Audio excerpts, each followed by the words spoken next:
प्रतापगढ़ बहुत ही खुशहाल राज्य था, क्योंकि वहां का राजा रतन सिंह बहुत ही दयालु और शक्तिशाली था। लेकिन उसका मंत्री भोला बहुत ही चालाक और कपटी स्वभाव का था। वो सिर्फ अपनी ही भलाई के बारे में सोचता था।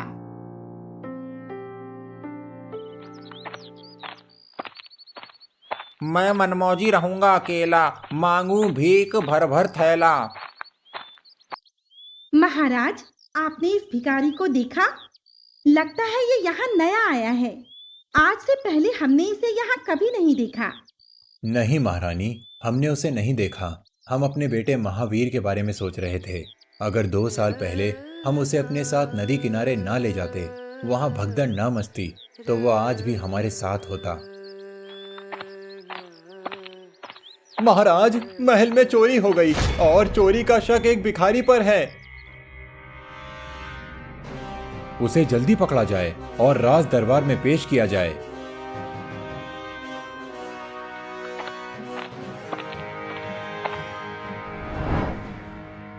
महाराज, यही है वो चोर जिसने राजमहल में चोरी की है। इसे सेनापति शेर सिंह ने बड़ी मुश्किल से पकड़ा है। महाराज, मैंने चोरी नहीं की। इस चोर की तलाशी ली जाए।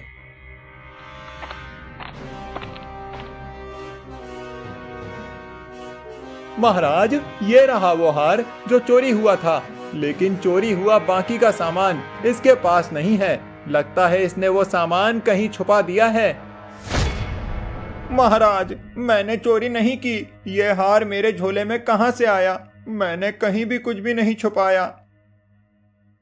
एक तो चोरी करते हो और झूठ बोलते हो। तुम्हें इसकी कड़ी से कड़ी सजा मिलेगी। महाराज, हमारे राज्य के कानून के अनुसार चोरी करने वाले को पूरे 1 साल तक राज्य से बाहर रहना पड़ता है। सेनापति, इस भिखारी को राज्य की सीमा के बाहर छोड़ाओ और ध्यान रहे कि ये 1 साल तक राज्य की सीमा के अंदर ना आ सके। चोरी तो मैंने की और सजा इस भिखारी को मिली। हूं ना मैं बहुत होशियार। राजा के कहने पर सेनापति उस भिखारी को राज्य की सीमा के बाहर एक जंगल में छोड़ आता है, जहां वो भिखारी झोपड़ी बनाकर रहने लगता है। महाराज, आपकी कोई संतान नहीं है और इस राज्य के कानून के अनुसार अब आपको राज्यवंश आगे बढ़ाने के लिए किसी बालक को गोद लेकर उसे इस राज्य का राजकुमार घोषित करना होगा। और मेरे बेटे रवि से ज्यादा होशियार और काबिल कोई भी नहीं है जिसे आप गोद ले सकें। कौन कहता है कि महाराज की संतान नहीं है? उनकी एक संतान है जो इस राज्य का राजकुमार भी है। लेकिन वो उस भगदड़ में कहीं खो गया था और वो जिंदा है या नहीं, ये कोई नहीं जानता। मंत्री जी सही कह रहे हैं। अब समय आ गया है कि अब हम संतान को गोद लेकर उसे इस राज्य का राजकुमार बनाएं। वो कोई और नहीं बल्कि मंत्री भोला का बेटा रवि होगा। हम ये घोषणा करते हैं कि 2 दिन बाद हम रवि को गोद ले लेंगे। देखी मेरी होशियारी, कैसे मैंने राजकुमार को अपने रास्ते से हटा दिया और अपने बेटे को इस राज्य का राजकुमार बना दिया। उसके अगले दिन वो भिखारी फल तोड़ने के लिए जंगल के अंदर जाता है। तभी उसे किसी के रोने की आवाज सुनाई देती है और वो उस आवाज का पीछा करते हुए गुफा के अंदर पहुंच जाता है।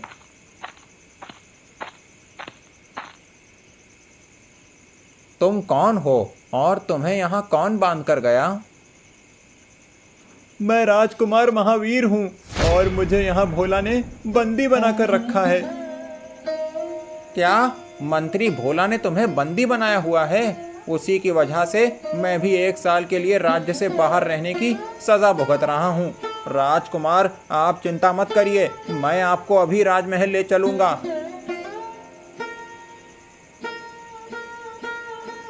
मंत्री भोला ने मुझे झूठे इल्जाम में क्यों फंसाया?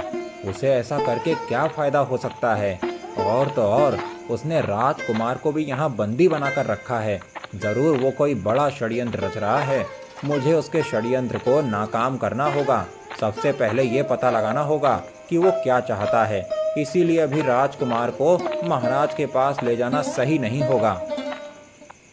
ये सोचकर वो भिखारी राजकुमार को राजमहल ना ले जाकर अपनी झोपड़ी में ले जाता है और खुद रात के समय सबसे छुपकर मंत्री के घर के बाहर जाकर छुप जाता है और उसकी बातें सुनने लगता है। आज मैं बहुत खुश हूँ। मेरी इतनी सालों की मेहनत का फल मुझे मिल गया। अब राजा की सारी दौलत और राज्य मेरा होगा। अब मेरा बेटा बनेगा प्रतापगढ़ का राजा। हाँ पिताजी, अब मैं बताऊंगा कि अच्छा राजा कैसे बना जाता है। अभी सब्र करो मेरे बेटे, अभी तुम सिर्फ राजकुमार बनोगे, जिसमें अभी पूरी रात बाकी है। उसके बाद शुरू होगा मेरा असली खेल। हम दोनों मिलकर राजा और रानी को अपने रास्ते से हटा देंगे और फिर बनेंगे इस राज्य के राजा। तो ये है इस मंत्री की चाल। मुझे ये बात राजा जी को जाकर बतानी चाहिए। नहीं नहीं, अगर मैं राजा जी के पास गया तो वो मुझे बंदी बना लेंगे। मुझे सेनापति के पास जाना चाहिए।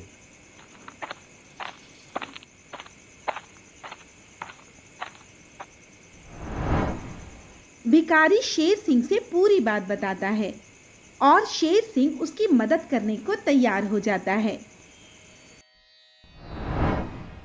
मैं पूरे राज्य के सामने घोषणा करता हूँ कि मैं अपने मंत्री के बेटे रवि को इस राज्य का राजकुमार। रुकिए महाराज, आपके पुत्र राजकुमार महावीर सिंह जीवित हैं। तू ये क्या बकवास कर रहा है? और सजा पूरी होने से पहले यहाँ आने की तेरी हिम्मत कैसे हुई? सिपाहियों, इसे बंदी बनाया जाए। ठहरो, पहले इसकी बात सुनी जाए महाराज, फिर जो चाहे वो सजा देना।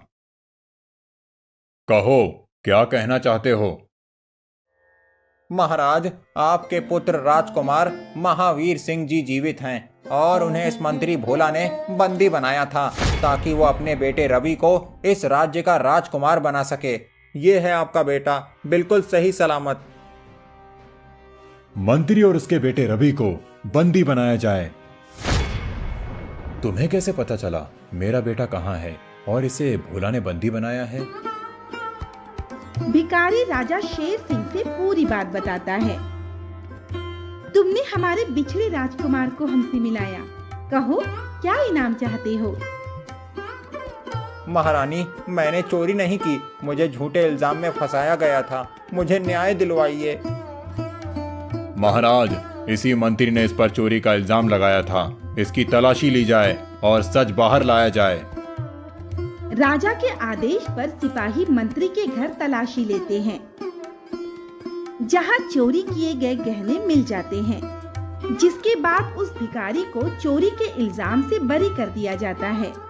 तो इस तरह भिखारी की मदद से राजा और रानी को बिछड़ा राजकुमार वापस मिल जाता है। माधोपुर नामक एक बहुत बड़ा राज्य था, जहां पर राजा रघुवीर सिंह का राज था। वो बहुत ही समझदार और दयालु राजा था। एक दिन वो सभा में बैठा अपने मंत्री नीलकंठ से प्रजा की भलाई के बारे में चर्चा कर रहा था। तभी उसकी पत्नी रानी कमलावती रोती हुई वहां पहुंची। क्या हुआ रानी कमलावती, तुम रो क्यों रही हो? महाराज, मेरे गहने चोरी हो गए। हमारे राज्य में किसकी इतनी हिम्मत जो हमारी रानी के गहने चोरी करे? मंत्री जी, तुरंत उस चोर को ढूंढा जाए और उसे कड़ी से कड़ी सजा दी जाए ताकि फिर से कोई दोबारा हमारे राज्य में चोरी करने की हिम्मत न करे। राजा के आदेश पर मंत्री तुरंत ही उस चोर को ढूंढने निकल जाता है। मंत्री पूरे राज्य में ढूंढता है, लेकिन वो चोर उसे कहीं नहीं मिलता। मंत्री हार मानकर वापस राजा के पास जाता है।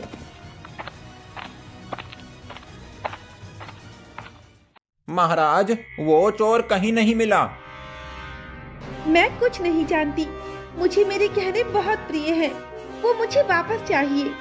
रानी की जिद के आगे राजा हार मान लेता है और ये ऐलान करवा देता है कि जो कोई भी रानी के गहने ढूंढ कर लाएगा, राजा उसे मुंह मांगा इनाम देगा। ये बात पूरे राज्य में आग की तरह फैल जाती है और सभी लोग रानी के गहने चुराने वाले चोर को ढूंढने लगते हैं। लेकिन राज्य में एक व्यक्ति ऐसा था जिसे रानी के गहनों और राजा के ऐलान के बारे में कुछ भी नहीं पता था। वो धनु नाम का एक गरीब मछुआरा था, जिसका ज्यादातर समय नदी में मछलियां पकड़ते हुए बीत जाता था। अरे धनु, तुझे पता है रानी कमलावती के गहने चोरी हो गए हैं और राजा ने यह ऐलान करवा दिया है कि जो भी रानी के गहने ढूंढ कर लाएगा उसे मुंह मांगा इनाम दिया जाएगा। मुझे क्या करना राजा के ऐलान से? मैं तो जा रहा हूं मछलियां पकड़ने, शायद आज कुछ मछलियां मिल जाएं। इसीलिए तो तू गरीब है। इस गांव में तुझसे गरीब कोई भी नहीं है और इतना अच्छा मौका मिलने के बाद भी तुझे मछलियां पकड़ने की पड़ी है। चल तू भी उस चोर को ढूंढ, शायद तुझे वो चोर मिल जाए और तेरी किस्मत बदल जाए। धनु उसकी बात नहीं मानता और मछलियां पकड़ने चला जाता है, लेकिन उसे एक भी मछली नहीं मिलती और वो अपनी नाव नदी के किनारे लगाकर घर वापस जाने लगता है। आज का दिन भी ऐसे ही बीत गया, मछलियां नहीं मिली। अब मैं क्या करूंगा? धनु घर वापस पहुंच पाता उससे पहले ही रास्ते में उसे राजा के सैनिक पकड़ लेते हैं और राजा के सामने ले जाते हैं। मैंने सुना है कि तुम उस चोर को नहीं ढूंढना चाहते जिसने हमारी रानी के गहने चुराए हैं। महाराज, मैं बहुत गरीब और कमजोर हूँ, भला मैं उस चोर को कैसे पकड़ सकता हूँ? उस गांव वाले ने धनु की शिकायत राजा से कर दी थी, इसीलिए राजा उस गरीब मछुआरे पर बहुत ज्यादा गुस्सा था और गुस्से में फिर वो बोला, तुम्हारी बातों से लगता है जैसे तुम भी उस चोर के साथ मिले हो और तुम्हें पता है कि वो कहाँ है, इसीलिए तुम उसे ढूंढना नहीं चाहते।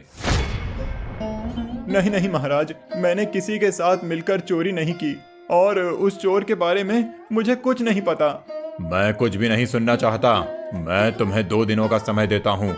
अगर तुम रानी के गहने और उस चोर को लेकर दरबार में उपस्थित नहीं हुए तो तुम्हें आजीवन कारावास की सजा दी जाएगी। धनु राजा को समझाने की बहुत कोशिश करता है, लेकिन राजा उसकी कोई बात नहीं सुनता। आखिरकार धनु निराश होकर वापस अपने घर चला जाता है और बैठे बैठे सोचता है, क्या करूं? कहां ढूंढूं उस चोर को? अगर गहने वापस नहीं मिले तो महाराज मुझे आजीवन कारावास की सजा देंगे। अब मेरा क्या होगा? तभी उसके घर मंत्री नीलकंठ पहुंचता है। उसे देखकर धनु घबरा जाता है। मंत्री जी, मैं उस चोर को नहीं जानता और मैंने गहने भी नहीं चुराए। मैं ये बात जानता हूँ कि तुमने चोरी नहीं की, इसीलिए मैं तुम्हारी मदद करने आया हूँ। नीलकंठ धनु के कान में एक तरकीब बताता है।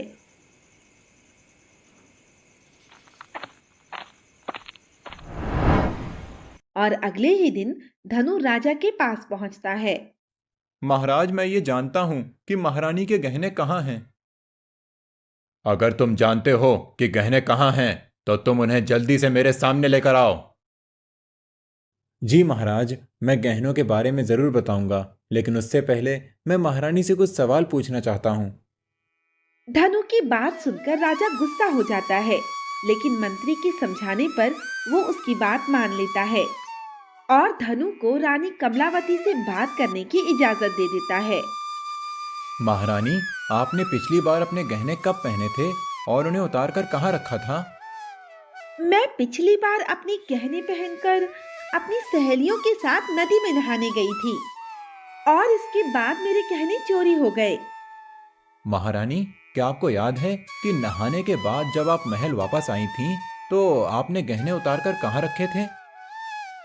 मुझे ये बात अच्छे से याद नहीं है। धनु और रानी कमलावती की बात पूरी हो जाने के बाद मंत्री नीलकंठ बोला, महाराज, मैंने सैनिकों के साथ पूरे राज्य में महारानी के गहने ढूंढे, लेकिन गहने कहीं नहीं मिले।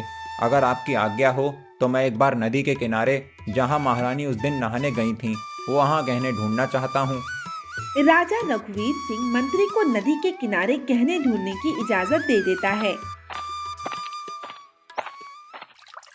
और मंत्री धनु को लेकर नदी के किनारे पहुंच जाता है। वो दोनों मिलकर गहने ढूंढने की बहुत कोशिश करते हैं, लेकिन उन्हें रानी के गहने कहीं नहीं मिलते। अगर गहने नहीं मिले तो महाराज मुझे आजीवन कारावास की सजा देंगे। अब मैं क्या करूं? तुम चिंता मत करो, ऐसा कुछ भी नहीं होगा। बहुत ढूंढने के बाद भी जब गहने नहीं मिलते तो वो दोनों हार मानकर वापस जाने लगते हैं।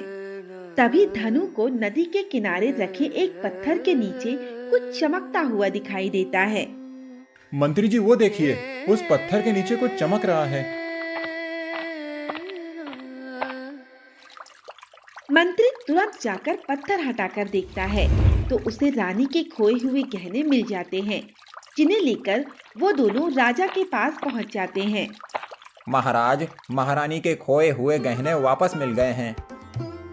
मंत्री जी, तुम्हें ये गहने कहाँ मिले? महाराज, ये गहने उसी पत्थर के नीचे रखे हुए थे जहां महारानी ने उस दिन नहाते समय उन्हें उतार कर रखा था और नहाने के बाद वापस पहनना भूल गई थीं। अपने गहने वापस पाकर रानी बहुत ज्यादा खुश हो जाती है और उसे याद आ जाता है कि वो उस दिन गहने पत्थर के नीचे रखकर भूल गई थी। जी महाराज, मंत्री जी सही बोल रहे हैं, मैं ही नदी के किनारे गहने उस पत्थर के नीचे रखकर भूल गई थी। मंत्री जी, मैं आपकी होशियारी से बहुत प्रसन्न हूँ। आपने मुझे एक बेगुनाह को सजा देने से बचा लिया, लेकिन आपने महारानी के गहने ढूंढे कैसे?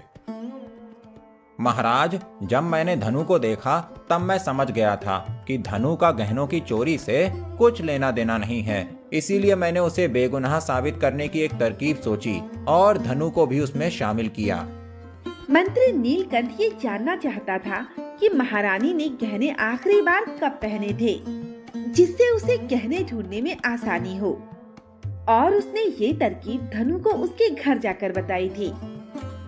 मंत्री नीलकंठ की बात मानते हुए धनु ने महारानी से उन गहनों के बारे में पूछा और ये जानकर कि महारानी ने आखिरी बार गहने कब पहने थे, मंत्री नीलकंठ ने धनु मछुआरे के साथ मिलकर वो गहने ढूंढ लिए।